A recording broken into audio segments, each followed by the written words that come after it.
অঙ্কিতা স্টোরির আরও একটি ভিডিওতে তোমাদের সবাইকে স্বাগত। জামাই ষষ্ঠী উপলক্ষে আমি বানিয়েছিলাম জামাইয়ের জন্য দই কাতলা। খুবই সহজ একটা রেসিপি আর খেতেও দুর্দান্ত।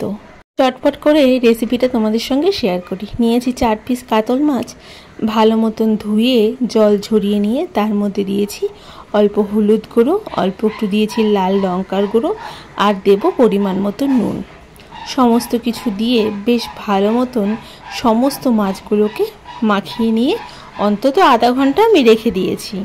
মাছগুলো ভালো মতো ম্যারিনেট হতে হতে অন্যদিকে দইয়ের একটা মিশ্রণ বানিয়ে নিই। যেহেতু আমি 4 পিস মাছ নিয়েছি তাই এখানে আছে 4 থেকে 5 চামচের মতো দই।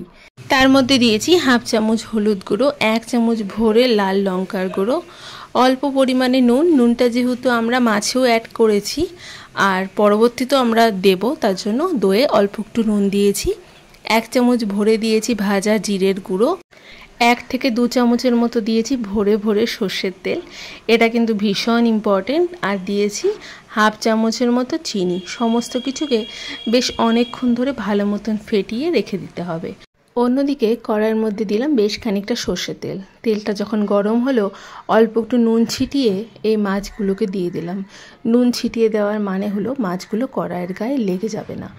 ভালো মতন 2 সাইডটা বেশ কড়া করে ভেজে তুলে রেখে দিলাম। এবার সেই তেলের মধ্যেই দিলাম গোটা গরম মশলা ফোড়ন। অন্যদিকে আমি মিক্সিতে পেঁয়াজ, আদা, রসুন আর লঙ্কার একটা পেস্ট বানিয়ে রেখেছিলাম।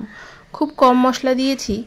সেই পেস্টটা দিয়ে ভালো মতন বেশ খানিকক্ষণ কষাতে হবে যেন এই মশলা থেকে কাঁচা গন্ধটা চলে যায়। এসব রান্নাতে তেল একটু বেশি প্রয়োজন, তাই একটু বেশি তেল হলে 1-8 দিন খাওয়াই যায়। প্রত্যেক দিন তো আর ভালো মন্দ খাওয়া হয় না। 1-8 দিন অনুষ্ঠানের দিনে এইরকম দই কাতলা একটু বেশি তেল দিয়ে খেলে কোনো অসুবিধেই হয় না। ভালো মতন কাঁচা গন্ধটা চলে যাওয়া পর্যন্ত কষিয়ে নিলাম এই মশলাটাকে। এবার যে দইয়ের মিশ্রণটা করে রেখেছিলাম তার মধ্যে অল্প একটু জল দিয়ে মিশিয়ে কড়াইয়ের মধ্যে আগের মশলাটার মধ্যে দিয়ে দিলাম।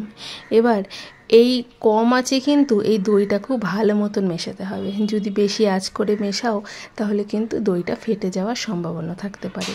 তার জন্য একটু কম আঁচে এই দইটাকে যতক্ষণ না পর্যন্ত এমনভাবে তেল ছেড়ে দেবে ততক্ষণ দইটাকে ভালো মতন কষিয়ে যাবে।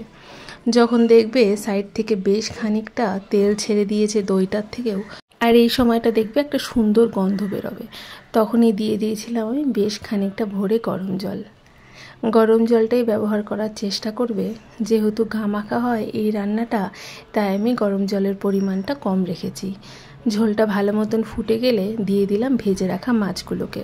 4-5 মিনিট অল্প একটু ফুটে গেলে মাছগুলো আগের থেকে একটা বাটির মধ্যে তুলে রেখে দিয়ে ঝোলটাকে একটু গাঢ় করার জন্য রেখে দেব।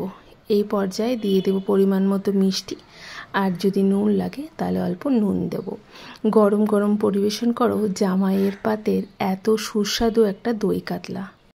আজকের ভিডিওটা এখানেই শেষ করছি। যদি কিছু ভালো লেগে থাকে একটা লাইক করে চ্যানেলটা সাবস্ক্রাইব করে পাশে থাকবে।